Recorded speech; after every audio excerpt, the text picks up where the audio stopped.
तो तुम में से किसी ने कमेंट किया था कि Doctor Strange versus Ghost Rider, इनमें से विनर कौन होगा। तो आज की इस वीडियो में हम यही जानने वाले हैं। सो वीडियो के अंत तक बने रहना और हाँ, चैनल को सब्सक्राइब करके बेल नोटिफिकेशन को ऑल सेट कर दो ताकि आने वाली वीडियोस के अपडेट तुम मिस न कर पाओ। और अगर इस तरह की कुछ और अमेजिंग वीडियोस देखना चाहते हो तो लिंक डिस्क्रिप्शन में होगी या फिर तुम चैनल में भी जाके चेकआउट कर सकते हो। तो देखो, सबसे पहले हम बात कर लेते हैं डॉक्टर स्ट्रेंज के बारे में। वैसे भी तुम में से ऑलमोस्ट हर कोई डॉक्टर स्ट्रेंज के बारे में तो जानता ही होगा, लेकिन फिर भी तो देखो, डॉक्टर स्ट्रेंज पहले अपने एक नॉर्मल डॉक्टर हुआ करते थे। फिर हुआ उनका एक्सीडेंट जिसमें उनके हाथों की हड्डियों का चूरमा हो गया और उनके नसों ने काम करना बंद कर दिया, जिसके बाद उन्होंने इसका काफी इलाज करवाया बट वो ठीक नहीं हुए और उनके हाथ स्टेबल नहीं हो रहे थे। जिसके बाद उन्हें पता चला कामाताज के बारे में और फिर वो वहां गए जहां उन्होंने मैजिक की हेल्प से खुद को हील किया और उनके हाथ भी स्टेबल हो गए और उन्होंने कामाताज में ही मैजिक एंड मिस्टिकल आर्ट्स को मास्टर कर लिया। जिसके बाद वो अपने इंसानों के डॉक्टर से एलियन और ना जाने किस किस चीज के डॉक्टर बन गए। शॉर्ट में बोलूं तो डॉक्टर रहस्यमय अजीब बन गए। तो शॉर्ट में उनके ओरिजिन जानने के बाद अब हम बात कर लेते हैं डॉक्टर स्ट्रेंज की पावर्स एंड एबिलिटीज के बारे में। तो देखो, जैसा कि मैंने तुम्हें पहले ही बताया है कि Doctor Strange master of mystical arts हैं और उनके पास limitless magical powers and abilities हैं। डॉक्टर स्ट्रेंज कई तरह के मैजिकल पावर्स का यूज कर सकते हैं। साथ ही साथ डॉक्टर स्ट्रेंज अपनी मैजिक की हेल्प से कई तरह के स्पेल्स को भी कास्ट कर सकते हैं, जिसकी हेल्प से वो अपने ओपोनेंट के ऊपर कई तरह के अटैक करने के साथ साथ खुद को एंड दूसरों को प्रोटेक्ट करने के लिए शील्ड भी बना सकते हैं। साथ ही उनके पास एनर्जी मैनिपुलेशन की भी पावर्स हैं। डॉक्टर स्ट्रेंज दूसरे आयामों से एनर्जी को ऑब्जॉर्ब करते हैं, जिसके बाद उसी एनर्जी को मैनिपुलेट करके वो कई तरह के वेपन्स एंड शील्ड क्रिएट करते हैं। इसके अलावा डॉक्टर स्ट्रेंज के पास टेलीपोर्टेशन की भी पावर्स हैं। वो पोर्टल क्रिएट करके कहीं भी जा सकते हैं, न केवल अर्थ पर बल्कि किसी भी प्लेनेट पर या फिर हर उस जगह जिसे वो इमेजिन कर सकते हैं जो कि एग्जिस्ट करती है,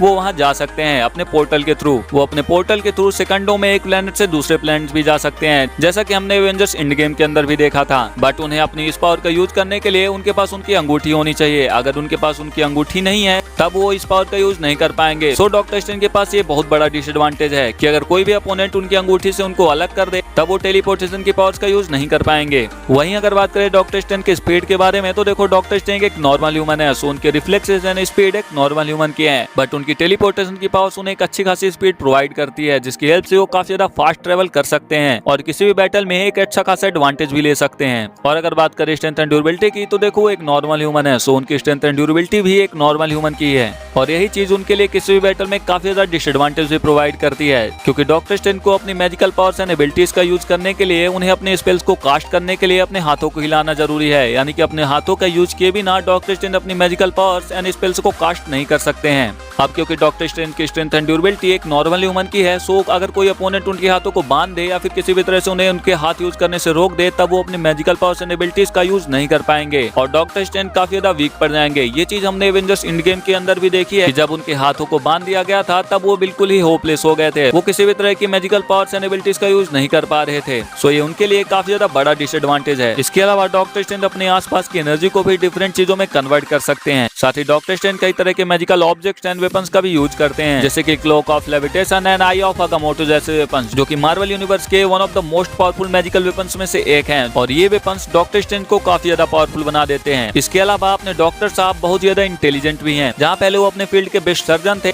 और वहीं कामाताज में वो मैजिकल स्पेल्स एंड रिचुअल्स को इतने ज्यादा इजीली सीख पा रहे थे जैसे कि उनके लिए हलवा खाना हो। और मैं तुम्हें क्लियर कर दूं कि वहाँ रखी सभी बुक्स संस्कृत लैंग्वेज में थी, तो तुम अंदाजा लगा सकते हो कि आखिर अपने डॉक्टर साहब कितने ज्यादा इंटेलिजेंट थे। तो डॉक्टर स्ट्रेंज की पावर्स एंड एबिलिटीज जानने के बाद अब हम बात कर लेते हैं गोस्ट राइडर के बारे में। तो देखो, गोस्ट राइडर मार्वल यूनिवर्स के one of the most powerful super heroes में से एक है। गोस्ट राइडर मार्वल के उन सुपर हीरोज में से एक है जिनकी पावर्स लिमिटलेस हैं, जिनकी कोई बाउंड्रीज ही नहीं है, यानी कि गोस्ट राइडर की पावर की कोई लिमिट नहीं है भाई। तो तुम इसी स्टेटमेंट से अंदाजा लगा सकते हो कि वो कितना ज्यादा पावरफुल हो सकता है। तो अगर बात करें गोस्ट राइडर की स्ट्रेंथ एंड ड्यूरेबिलिटी के बारे में, तो देखो, Ghost Rider god level strength and durability possess करता है। अब भले ही गोस्ट राइडर की स्ट्रेंथ एंड ड्यूरेबिलिटी मार्वल के अंदर सबसे ज्यादा ना हो, बट वो इजीली 100 to 120 टन का वेट लिफ्ट कर सकता है। यहाँ तक कि कॉमिक्स के अंदर तो वो 100 to 200 टन का वेट भी लिफ्ट कर चुका है, जिससे तुम अंदाजा लगा ही सकते हो कि वो कितना ज्यादा पावरफुल है। और जैसा कि मैंने तुम्हें पहले ही बताया है कि गोस्ट राइडर की पावर्स की कोई लिमिट ही नहीं है, जिसका मतलब ये है कि Ghost Rider infinite strength and durability possess करता है, लेकिन गोस्ट राइडर का ह्यूमन फॉर्म उसे इस पावर को यूज करने से रोकता है। और अगर बात करें गोस्ट राइडर की दूसरी पावर्स एंड एबिलिटीज के बारे में, तो देखो, उसके पास super human speed and agility है। गोस्ट राइडर अपने किसी भी व्हीकल के साथ इतना ज्यादा तेज ट्रेवल कर सकता है कि कोई भी ह्यूमन उसे नेकेड आइज से नहीं देख सकता है। सो गोस्ट राइडर की स्पीड भी अच्छी खासी है। इसके अलावा गोस्ट राइडर हिल फायर का यूज करता है, जिसके इस्तेमाल से वो अच्छों को राख कर सकता है। साथ ही हिल फायर की हेल्प से वो बड़े बड़े ब्लास्ट कर सकता है और फायरी टोर्नेडो भी क्रिएट कर सकता है। और गोस्ट राइडर अपने वेपन्स को भी हिल फायर में फॉर्ज करके यूज करता है, जिसके बाद राइडर के वेपन्स हिल फायर में फॉर्ज होने के बाद बहुत ही ज्यादा पावरफुल एंड डेडली हो जाते हैं। और ये चीज हमने मूवीज एंड कॉमिक्स के अंदर देखी रखी है कि अगर गोस्ट राइडर किसी भी एक नॉर्मल चीज को भी हिल फायर में फॉर्ज कर दे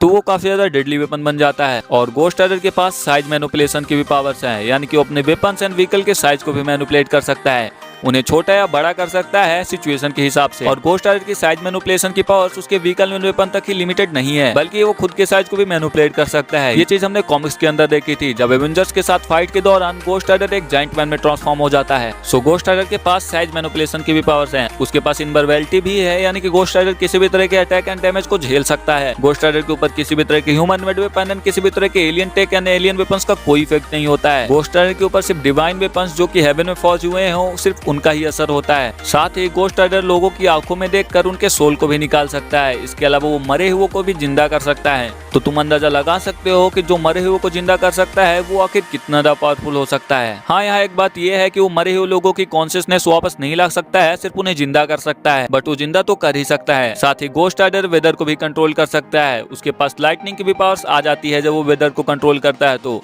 और हाँ, Ghost Rider ageless and immortal भी होते हैं, यानी कि उनकी एज नहीं बढ़ती है और वो कभी मर भी नहीं सकते हैं। सो इन सभी चीजों से तुमने ओवरऑल गोस्ट राइडर की पावर्स का अंदाजा लगा ही लिया होगा कि वो कितना पावरफुल है। गोस्ट राइडर एक गॉड लेवल एंटिटी है। तो Ghost Rider and Doctor Strange दोनों की पावर्स एंड एबिलिटीज जानने के बाद अब हम देख लेते हैं कि अगर इन दोनों के बीच कभी बैटल हुई तो इनमें से विनर कौन होगा। तो देखो, अगर बात आती है स्ट्रेंथ एंड ड्यूरेबिलिटी की तो तुम्हें पता चल ही गया होगा कि इसमें विनर कौन होने वाला है। ऑब्वियसली गोस्ट राइडर, क्योंकि Ghost Rider god level strength and durability possess करता है, वहीं अपना डॉक्टर स्ट्रेंज एक नॉर्मल ह्यूमन है, सो उसके पास नॉर्मल ह्यूमन की स्ट्रेंथ एंड ड्यूरेबिलिटी है। वहीं अगर बात इंटेलिजेंस की आती है तो इसमें क्लियर है कि इसका विनर डॉक्टर स्ट्रेंज ही होने वाले हैं, क्योंकि गोस्ट राइडर इंटेलिजेंट तो है बट डॉक्टर स्ट्रेंज के आगे वो इतना इंटेलिजेंट नहीं है कि वो डॉक्टर स्ट्रेंज के इंटेलिजेंस को बीट कर पाए। और अगर बात आती है स्पीड की तो गोस्ट राइडर की स्पीड बहुत ज्यादा है। गोस्ट राइडर की स्पीड इतनी ज्यादा है कि कोई भी ह्यूमन उसे नेकेड आइज से नहीं देख सकता है, बट अपने डॉक्टर स्ट्रेंज की स्पीड एंड रिफ्लेक्सेस एक नॉर्मल ह्यूमन के हैं। सो स्पीड के मामले में विनर तो गोस्ट राइडर ही होने वाला है, लेकिन यहाँ पे डॉक्टर स्ट्रेंज अगर अपनी टेलीपोर्टेशन की पावर्स का यूज करे तो गोस्ट राइडर की स्पीड को मैच कर सकते हैं और फाइट के दौरान गोस्ट राइडर को काफी ज्यादा परेशान भी कर सकते हैं, यहाँ तक कि एक बार फाइट में डोमिनेट भी कर सकते हैं। लेकिन अगर फाइट के दौरान गोस्ट राइडर किसी तरह डॉक्टर स्ट्रेंज को उनकी अंगूठी से दूर कर दे तब डॉक्टर स्ट्रेंज अपनी टेलीपोर्टेशन की पावर्स का यूज नहीं कर पाएंगे, जो कि उनके लिए काफी बड़ा डिसएडवांटेज होगा। और अगर बात करें पावर्स एंड एबिलिटीज के बारे में तो देखो, डॉक्टर स्ट्रेंज एक सॉर्सरर है, उनके पास कई तरह की मैजिकल पावर्स हैं, कई तरह के स्पेल्स भी कास्ट कर सकते हैं, उनके पास कई तरह के मैजिकल वेपन्स भी हैं। सो डॉक्टर स्ट्रेंज के पास काफी सारी पावर्स एंड एबिलिटीज हैं। वहीं गोस्ट राइडर के पास size manipulation, weather manipulation, super sight and hellfire जैसी काफी सारी पावर्स एंड एबिलिटीज हैं। सो मुझे ये लगता है कि इस बैटल का विनर गोस्ट राइडर ही होने वाला है, क्योंकि गोस्ट राइडर एक गॉड लेवल एंटिटी है और ये चीज कॉमिक्स के अंदर डॉक्टर स्ट्रेंज ने खुद बोली थी। सो मुझे लगता है कि इस बैटल के विनर गोस्ट राइडर होने वाला है, क्योंकि गोस्ट राइडर की पावर्स की कोई लिमिट ही नहीं है, वो एक गॉड लेवल एंटिटी है। अगर इन दोनों के बीच कभी बैटल हुई तो इसमें क्लियरली विनर गोस्ट राइडर ही होने वाला है। अब तुम में से काफी सारे लोग ये बोलेंगे कि डॉक्टर स्ट्रेंज तो गोस्ट राइडर को मिरर डायमेंशन में भी ले जाके बीट कर सकते हैं, तो मैं तुम्हें बता दूं कि गोस्ट राइडर को डॉक्टर स्ट्रेंज मिरर डायमेंशन के अंदर भी नहीं बीट कर पाएंगे, क्योंकि डॉक्टर स्ट्रेंज ने कॉमिक्स के अंदर खुद ही एक्सेप्ट किया है कि गोस्ट राइडर एक गॉड लेवल एंटिटी है, उसे बीट करना काफी ज्यादा मुश्किल है। सो ओवरऑल मेरे को यही लगता है कि इस बैटल का विनर गोस्ट राइडर होने वाला है। ये तो मेरा ओपिनियन था, तुम अपने थॉट्स कमेंट्स में बता सकते हो कि तुम्हारे ओपिनियन अलग हो सकते हैं, तो कमेंट्स में बताना। बाकी तुम चैनल को सब्सक्राइब करके बेल नोटिफिकेशन को ऑल सेट कर लो ताकि आने वाली वीडियोस के अपडेट तुम मिस न कर पाओ। Thank you so much.